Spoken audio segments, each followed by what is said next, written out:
Hey everyone, Joe Waxman here. And in this video, I want to look at the conjunction of Chiron and Uranus. Guys, as always, please hit the like button if you are able to, and subscribe if you haven't already. And come to my class this Sunday, January 29th. The topic will be retrogrades. We're going to learn all about the retrogrades of all of the planets and what they mean. And just email me to get on the list, and I'm only asking $10 for this class. So yeah, let's begin. All right, guys, what is Chiron and Uranus? So Chiron, forgive me if you've heard this before, but I always have to say, just in case somebody hasn't heard it, and I know it can be annoying. But anyway, Chiron is a minor planet that travels in between the orbit of Saturn and Uranus. Is closer to the orbit of Saturn when it's in Libra, and it extends to the orbit of Uranus when it's in Aries, right? So it has a weird elliptical orbit. It does have rings, but I've also heard that it's oddly shaped. So it's kind of like in between a minor planet and an asteroid, and also a comet, because it does have a tail of a comet, which they call a coma. So you can imagine a minor planet that is has qualities of asteroid and a comet and this weird elliptical shape and rings. So I mean, it defies all categories. It's an anomaly. It's completely unto itself. It's beyond any stereotypes. It's just all in a class all on its own. Together with that, the mythology around Chiron is quite unique as well. Chiron was born a centaur, but he was not like the other centaurs. He had a full human body and the horse's torso growing out his butt, basically, which kind of looks funny, right? The other centaurs have a horse's body and the torso growing out of the neck area, the head area. And the other centaurs were very aggressive, sexual, fighty. Chiron was much more evolved, spiritual. He was a healer, a teacher, an astrologer, medicine man, basically a shaman, right? Just a very wise, knowledgeable type person. So he was rejected by his mother. That's the first kind of negative quality of Chiron. But there's a lot of positive. Then the second thing is that he got shot in the ankle or foot by a poison arrow that he himself made the poison for Hercules, who requested his help in defeating an enemy, and then he died. So Chiron has two wounds, basically, and that's why he's known as the wounded healer, because he was a teacher, healer, spiritual man, very evolved, but he also had the initial rejection from his mother, and then the wound that killed him later. So he has these two sides to him.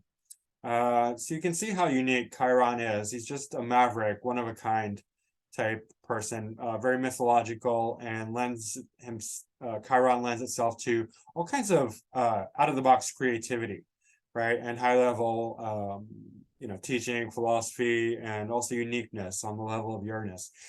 Even more unique in many ways than Uranus. So you can see this combination. And what is Uranus? Uranus is the planet outside the grasp of Saturn. Uranus is the father of Saturn, so it's really the grandfather of all the planets, because Saturn mythologically is the father of all the other planets. So Uranus is the grandfather, right? And Uranus does not come underneath Saturn's rule. Saturn wants to sort of rule all the other planets, and that's why mythologically he ate all his children, even though they escaped eventually. He wanted control, and so Saturn rules.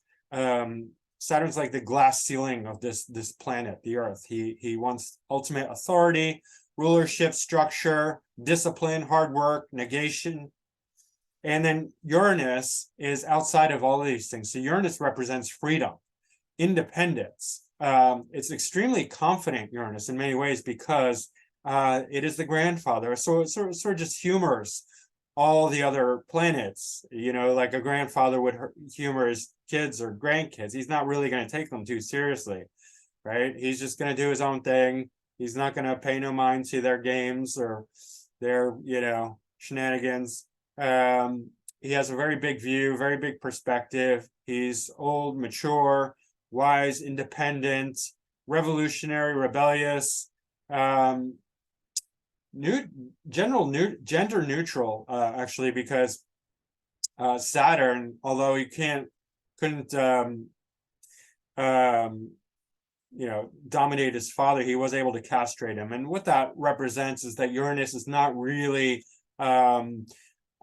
concerned anymore being a grandfather. He's not concerned with sex, sexuality, and earthly sort of lower level desires. He's removed from all that. So there's a detachment with Uranus, and because of that, Uranus has the big view of society. Something you don't often hear is that Uranus is, when people talk about Uranus, they just say out of the box, dancing to the beat of your own drum. They don't really recognize the fact that Uranus is very social and political. Why? Because when you're social political, you're thinking about the whole world. You're thinking about not only your own land, but other lands. You're thinking about international politics and how the diplomacy between nations. It's really the beyond the 30,000 foot view, the outer space view.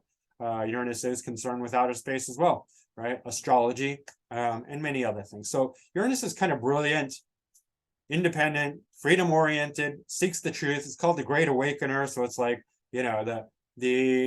Uranus shuns all conditioning, so it can really think completely independently, right? So it's the Satori, the realization, the awakening of the mind, Uranus. That's the representation. And so it's extremely unique, independent, different. And then when you get Chiron and Uranus together, you're sort of putting these two things together and enhancing uniqueness. Uranus and Chiron is extremely unique, extremely independent, rebellious, stand out from the crowd. It's one of the greatest combinations for just being a complete maverick, rebel, right?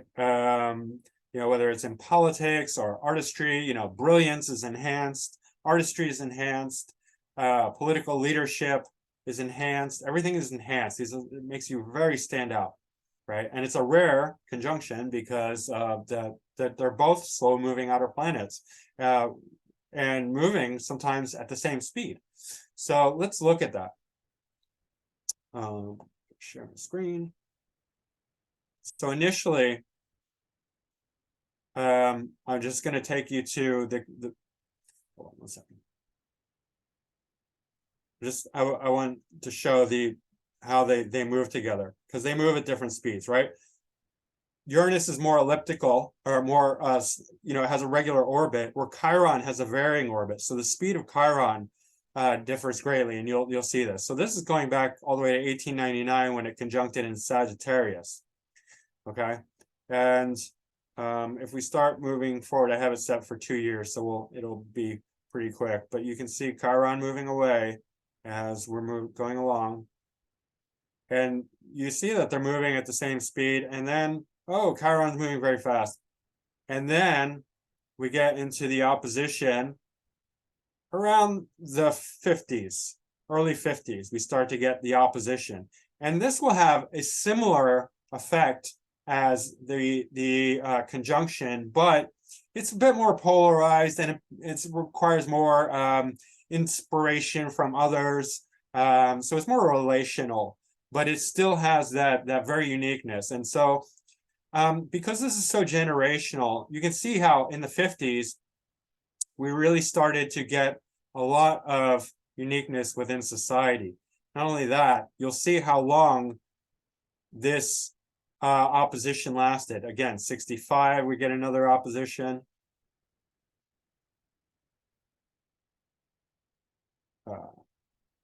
89. I mean, I have it even in 76, not exact, but and then it moves away.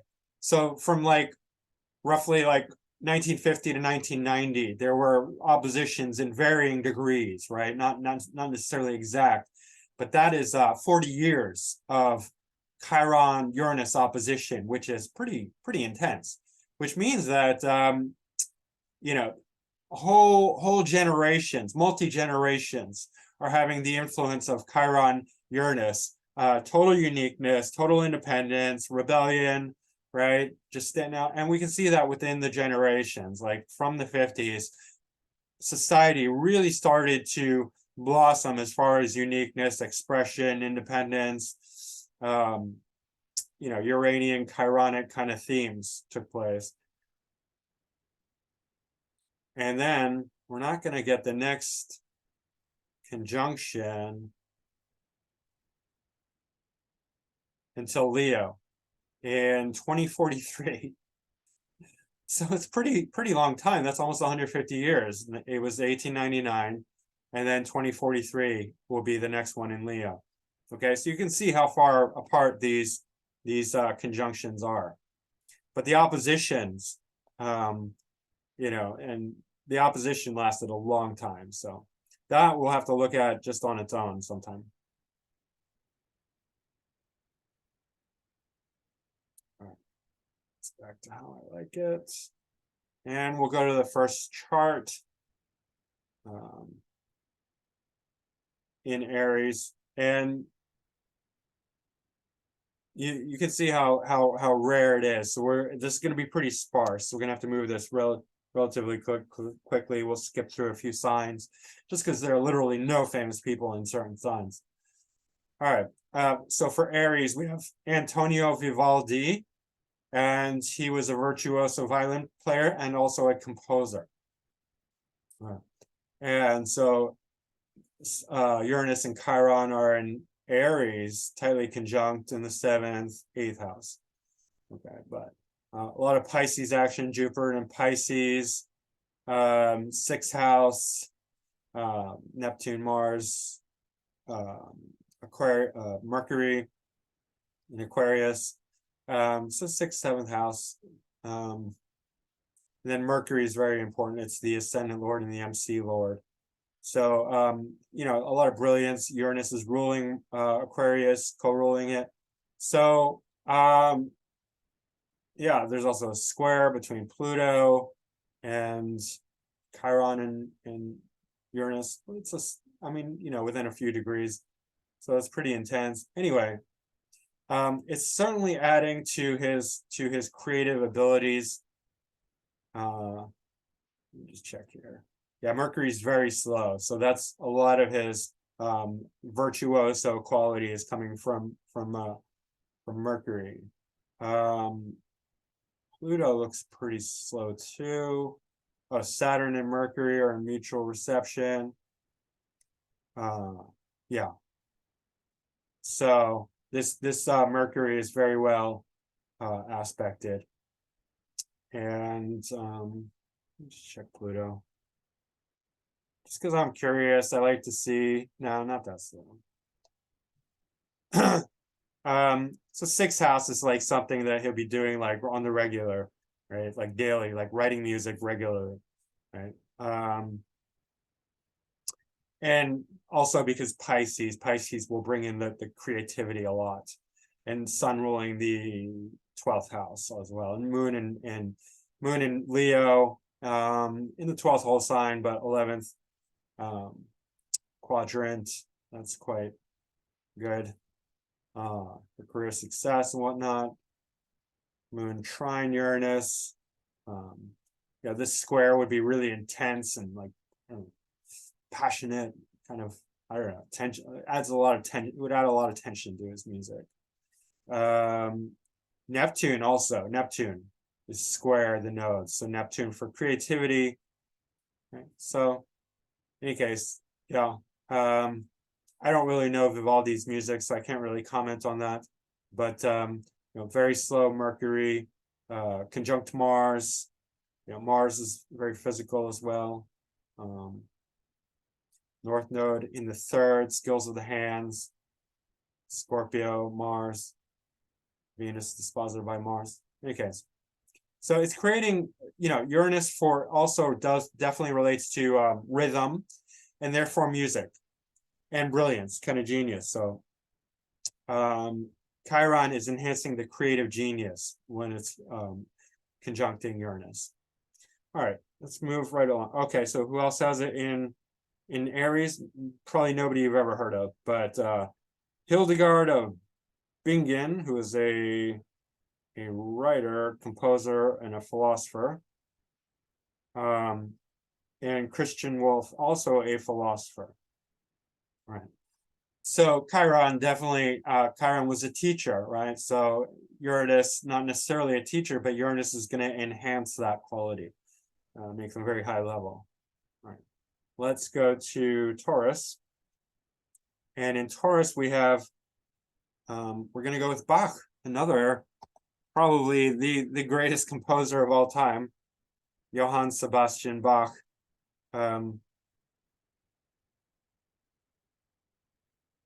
have to edit this because the J, it didn't copy the J, but need to honor the genius.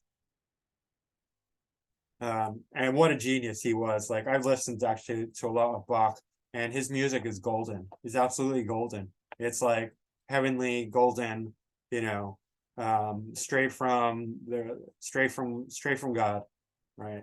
It's absolutely fantastic. Johann Sebastian Bach is a musical genius. In my opinion, the greatest musician of all time. You might not like his music. I mean, you might not like the genre, you know, classical music, but I do. I appreciate it. It's excellent. He's got this exalted sun right on the ascendant, and then he's got Venus and Mercury in Pisces in the 12th, along with Neptune in Pisces. Moon conjunct Neptune. Moon is in Aquarius, 11th house, career success, so brilliance. 11, you know, Aquarius is often the sign of genius, as well as Uranus. Uranus conjunct Chiron in Taurus. Taurus for the music, the sensuality, the beauty, right? Exalted Venus in the 12th in Pisces. It's fantastic, right? And then Mars in Sag, trining the sun. So the sun's already exalted, but it's additionally receiving a wonderful trine, as well as the ascendant from Mars, bonifying the sun and the ascendant. Sun ruling the 5th house. It's fantastic, right? Jupiter square Pluto, very intense. So that's like some of the tension. Also Mars square Saturn, you know, the dun, dun, dun. I'm not going to do it. Some of his music gets really, really intense and heavy, and then it lightens up, and it's beautiful again, right? It builds the tension. Jupiter, sesqui square, Neptune. It's amazing. So this creative genius in Taurus for music, yeah, excellent. So let me just check here. What else? Oh, Pluto stationary. Oh my God.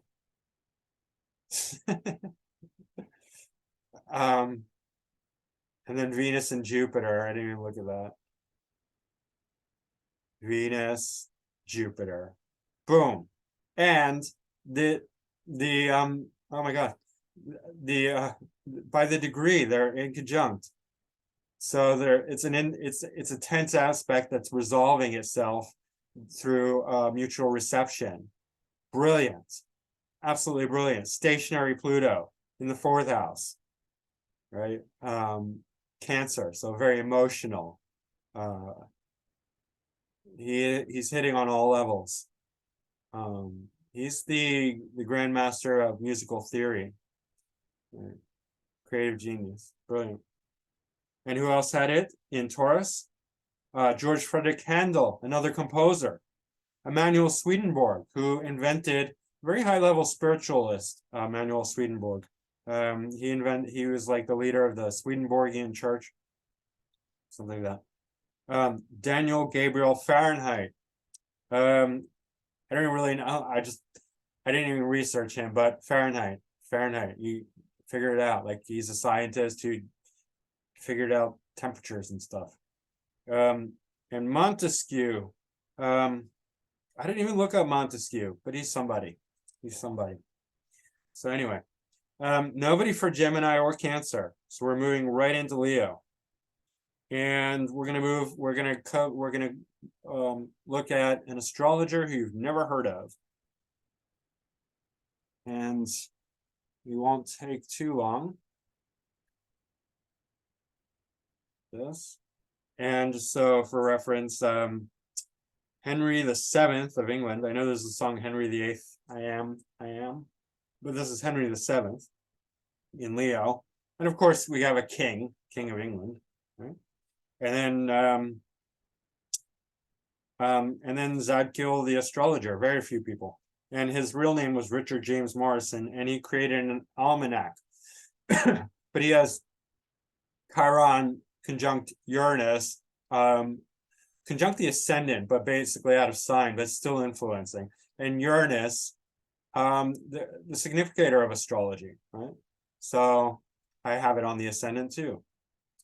And then we have the sixth house influence of Jupiter and Pluto, and South Node. And the significance of that is that an almanac is going to be a very sixth house thing, because sixth house, remember, is the daily mundane routines, right? And an almanac covers day to day. It's pretty mundane, right? So definitely going into that area. Venus and Taurus conjunct the MC, Moon, Saturn, Sun, Mars, and Gemini. So you know, intellect, very enhanced, and well, yeah, 11th house, Mercury in Cancer. Any case, he was an astrologer. That's the Uranus Chiron influence on the ascendant mainly, and successful. Made an almanac. So pretty cool. Saturn is trine Jupiter, so this bonifying this Jupiter. So the sixth house, right? Sixth house is strong, and the 10th house. So, any case, that is Zadkiel, the astrologer. Mars that abounds. Moon, Mercury, right? Moon, Mercury, mutual reception. So that's good, you know. 11th, 12th cusp. Any case. Moving right along, we're going to go to Virgo. And who is in Virgo with this combination? John Keats, who was a famous poet. I think maybe a romantic poet. I'm not sure. I'm not a poet expert. James Knox Polk, who we're going to look at. He's the 11th president of the United States. And Jean-Baptiste Camille Corot, who was a famous painter. He did very realistic, beautiful paintings. Right? High-level creativity, brilliance. Right? Also politics and, yeah, social political awareness. So a lot of very high-level, you know, geniuses and politics and leaders. And astrologers, at least one.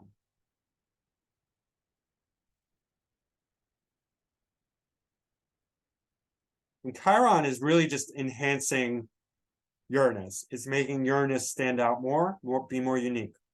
Right? So here we have a president, very strong 10th house, of course, and fourth lord in the 10th house. Right? Jupiter, 11th house in the first.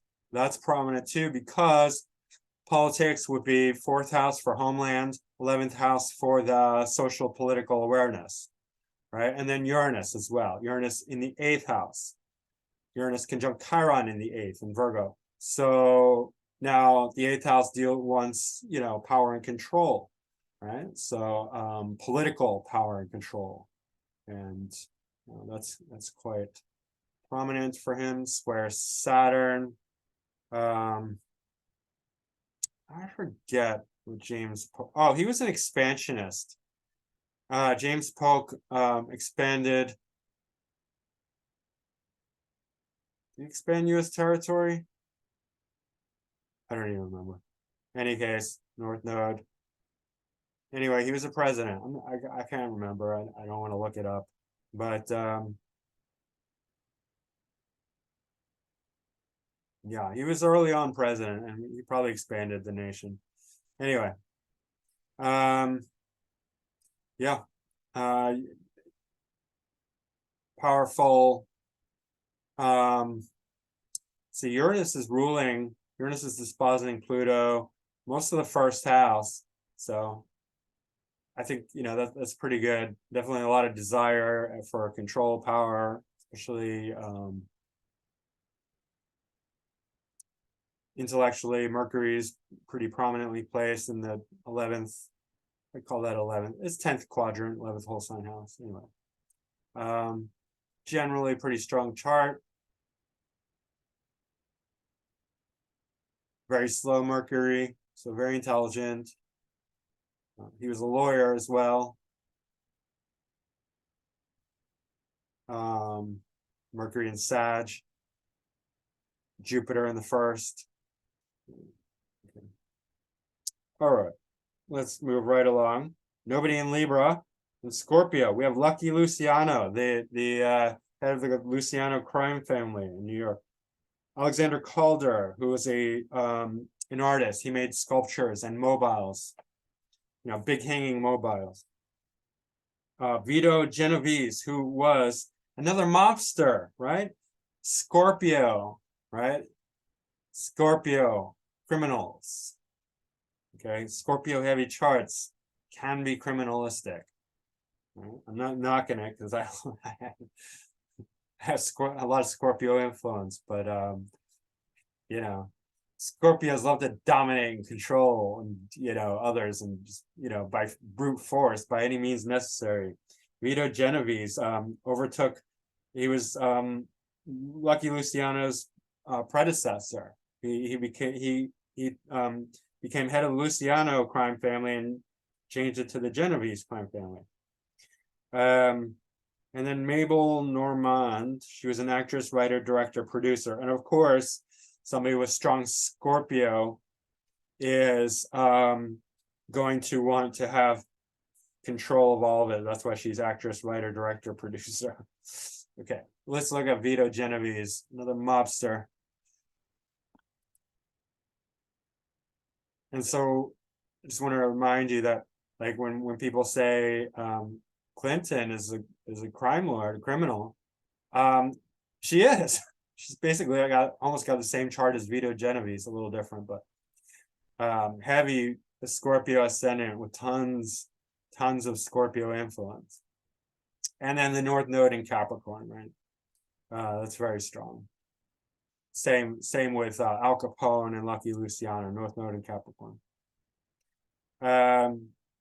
So yeah, Venus, Chiron, Sun, Mars, Uranus, Mars conjunct. So Sun, Mars, and Uranus all tightly conjunct. So this guy's violent and explosive because Mars is in domicile in Scorpio. Uranus is explosive when it conjunct Mars. That's Uranus does not waste any time. It's sudden. And then so this is like, he's just like, the thing is that if this was an Aries, I would just, it'd just be like, a brutal killer. But if it's in Scorpio, he wants to control. Like he's gonna have an outrageous temper, but at the same time, he's gonna be scorpionic about it. He wants to plan, and he wants to mastermind the whole situation. So he's gonna be like kill that guy, but he's gonna be like, all right, let's figure out how we're gonna do it, right? Whereas if it was all in Aries, he'd just right on the spot, he would just do whatever needs to be done. And he's perfectly okay. He's completely at peace with all the Pluto trine moon. So the trine makes it very easy to connect with this Pluto in the 8th house, right? Pluto and then Neptune. So Pluto's, it's in Gemini, so very intellectual, but so plotting, wanting to control, but like in a very intellectual way. And Chiron Chiron's just making him more unique, more independent, more just one of a kind, stand out from the crowd.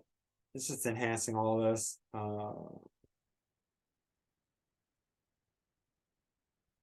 And then Moon, not only that, Moon is semi-square the Sun, Mars, and Uranus. So Moon is his own peace of mind, but it's his emotions, his heart, his satisfaction. But it also represents, especially with him being a man, women or vulnerable people, right? So with this strong combination, he's going to take advantage of vulnerable people and women, and anyone who he can, as much as he can, because this is just like dominating, right? Scorpio wants to dominate and control, and then Moon is vulnerable, so he's taking advantage of vulnerable people, right? And he's totally at peace with it. He's obsessed with Capricornian success, in the third house of intellect. And this triple conjunction is totally in harmony with the nodes. So it's easy for him. It's very peaceful and easy. He's got Saturn conjunct Mercury in Sag. This would be very scientific, except it's in Sagittarius. So it's like philosophy that's like, very hard philosophy kind of thing. Scientific philosophy almost, that he values, and also money, very strict with money, or believes in money, in any case.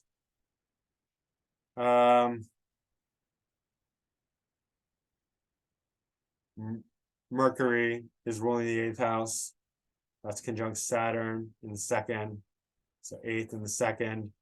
Resources coming from shared resources, stealing, theft, criminality.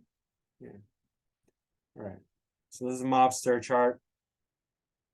Head of the mob family, head of the Genovese mob family. All right. Let's go to Capricorn. And we only have one person in Capricorn who's noteworthy, and this is Alexander the Great. Alexander the Great was a Greek king who expanded the Grecian Empire to one of the biggest empires of all time. And so he's got Pluto and Aries tightly conjunct the ascendant. Pluto is the master strategist, right? For war strategy, for all these kinds of things is Pluto. And in Aries, war strategy. So he was leading the army. He led the expansion of Greece all the way to like northern India, or western India, something like that. And then Chiron, look at the date, 356 BC. So long ago that they don't even have Chiron mapped out. But the reason I know it's conjunct is because in astro theme, they have it mapped out, and Chiron is at 0 degrees Capricorn. So just imagine Chiron's right here. Uranus, Capricorn leading, right? Chiron, Uranus, political, social, with the Pluto on the ascendant, opposite Mercury. Mercury's in Cancer. Mercury is ruling the 6th and the 3rd. So Mercury's managerial. Mars in the 2nd in Gemini, for intellect. Mars square Neptune. So that's actually Mars square Neptune is sort of like quixotic, delusional. So he's got like very delusional kind of aspirations of growth and expansion, short distance travel. But Jupiter, it's conjunct Jupiter, Neptune. So Jupiter ruling the 9th house, long distance travel, and the 12th house, expansion. Any case, yeah, he's a bit delusional, but he's making it work, right? High, let's say, like very expansive ideals for his military campaign. Definitely with this Neptune Jupiter, but Virgo also is, Virgo's making it real. Virgo is allowing that to be realized.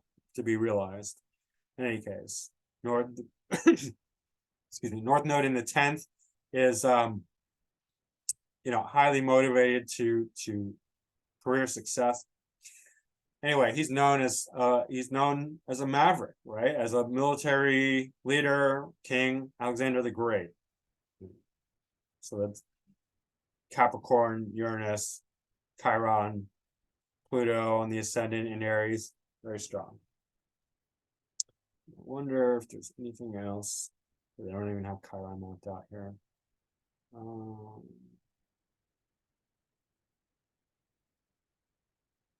No, nothing of note. Oh, Venus, Mercury and Jupiter. Yeah, Mercury, Jupiter. Oh yeah, mutual reception there. That's quite good, strong. Jupiter's ruling the foreign travel, exotic lands, sextiling his Sun and Venus. Anyway, that's Alexander the Great. Let's go to Aquarius. And who do we have in Aquarius? Hadrian, a Roman emperor. And you'll see a lot of politics leaders because Uranus is very social, political, right? And Queen of Great Britain, and Jonathan Swift. We're going to look at Jonathan Swift. Jonathan Swift was a famous satirist, one of the greatest satirists of all time, also an author, and he wrote Gulliver's Travels. Gulliver's Travels is one of those books, well, at least that I read when I was a kid, or had read to me. I knew the story.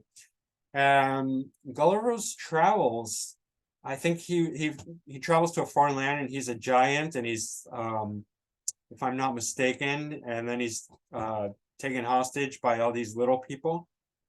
So it's very creative, very chironic, right? Chiron is the out of balance creativity, the sort of thing that you won't see in real life, the thing that doesn't seem to make sense, because Chiron doesn't seem to make sense. It's like defying the rules of planets and comets and asteroids, right? So it's this very out of the box creativity. Uranus is in domicile in Aquarius, ascendant in Aquarius, so satirist as well. Humor is very high level with him. Saturn conjunct Neptune in Capricorn, as well as Mercury, 12th house. So creativity is becoming very solidified. Saturn, Neptune. So writing, earth signs, right? Earth signs, especially Virgo and Capricorn, always lend themselves well to writing because they can think very solidly. Right, so Saturn, Capricorn, very disciplined in creativity because Saturn and Neptune in the 12th. And then Mercury is also being bona fide by this Saturn. North Node in Gemini, Pluto in Gemini, Moon, Mars in Libra, which is interesting conjunction because Mars is in detriment. So this is quite a passive Mars, which is good conjunct the Moon, because then he's not really aggressive with women or vulnerable people. But eighth quadrant, but ninth whole sign house, so adventures, right? And then Sag, Sun, South Node, Venus. So he's very much about adventures, exotic foreign lands, things like that. That's why he writes Gulliver's Travels. And then for satirical stuff, the Aquarius, the creativity, also Sag helps that. Moon in Libra is very good for, pretty much most things as far as like the intellect goes. Libra is very versatile. North Node in Gemini.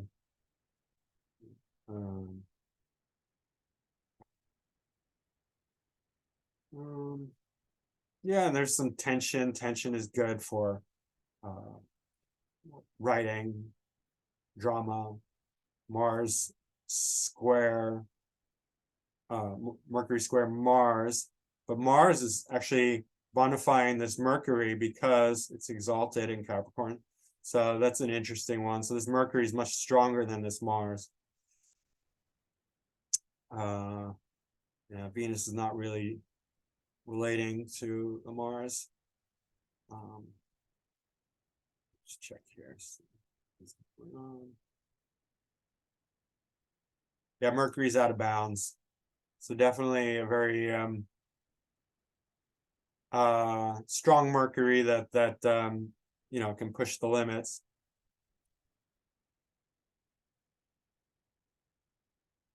And Pluto is trine Chiron, so you know, that's going to be quite good for just adding to his mental capacity. Pluto's very, very deep thinking, especially in Gemini, it would be quite unique and intellectual. All right, that's Jonathan Swift. Let's go to Pisces. So Peter the Great, who we're going to look at, and he's the Russian monarch who made Russia, you know, a superpower in Europe. Tommaso Albinoni, who was a composer. Rene Dugay Trovan, and he was a naval officer. And so Pisces, that's the reason I included it, Pisces, water, ocean. And then Pope Benedict, of course, you know, just a pope for spirituality, right? Pisces. Well, let's look at Peter the Great. We have two greats, Alexander the Great and Peter the Great, because that's kind of the nature of Uranus, plus especially Chiron.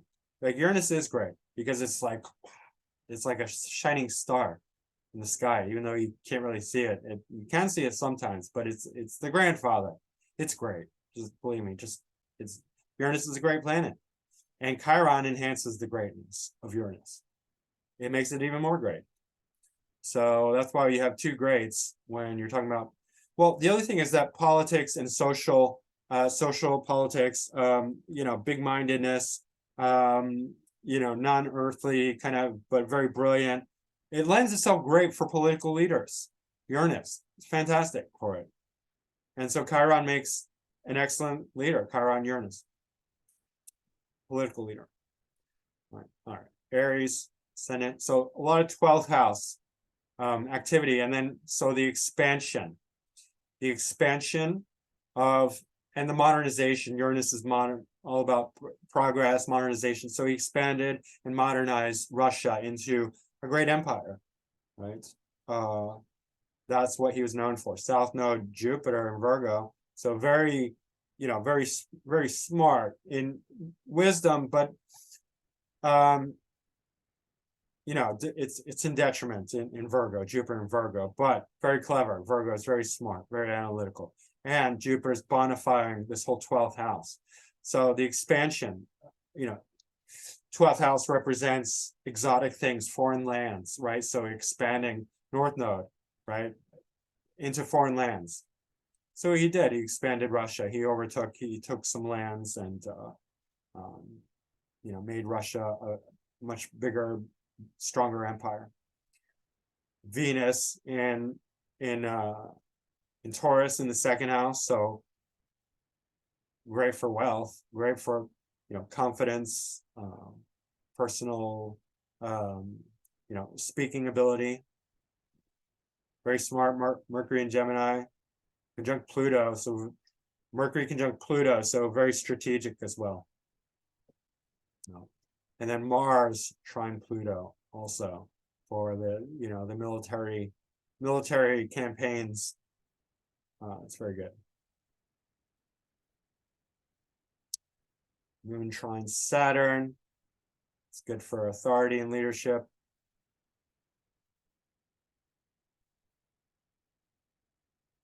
Very slow Mercury. He's a very smart guy. Yeah, that's pretty much it.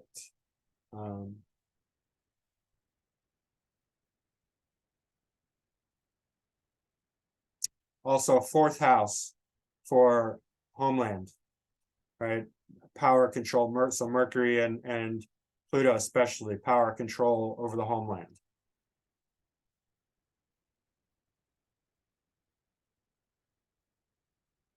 Saturn ruling the 11th, Neptune in Aquarius. Also Uranus co-ruling the 11th, so North Node conjunct Uranus, so politics is aspected there. And then Uranus is square the sun. That's pretty interesting. That would definitely create a certain kind of sensitivity. So he might not be very easy to deal with. He might be very reactive and is like, like suddenly, like he's just like reacting, like he can't control his reactions. He's a bit too edgy, but nervy. Otherwise, quite good. Probably not great relationship with children because of that. Anyway, here are the great. So yeah, that is Uranus conjunct Chiron. And really, to get the complete picture of this, I should also do the opposition, but we'd have so many people with the opposition in modern times, so many. It'd just be like, oh, I could do like really exact oppositions when it's really exact, because that's a little less rare. I have the opposition, mine's within 3 degrees, but if we do like a really exact opposition, you'll see it strongly. So I might do that at some point. In any case, that was Uranus conjunct Chiron. Total mavericks, total unique, brilliant leaders, musicians, all different kind of artists and creative people, and royalty and astrologers and philosophers, writers, all different guys. Anyway, guys, please hit the like button if you enjoyed this, and leave a comment down below. Let me know what you think. Subscribe if you haven't already. Come to my class on Sunday. Topic is what is it? Retrogrades of all planets. And just leave me an email if you want to get on the list. Cost is $10. And book a reading with me. My website is macroastrology.com. My email is macrogoldmachine@yahoo.com. And I will see you again soon. Next video will be Chiron conjunct Neptune. All right, stay tuned for that. Adios.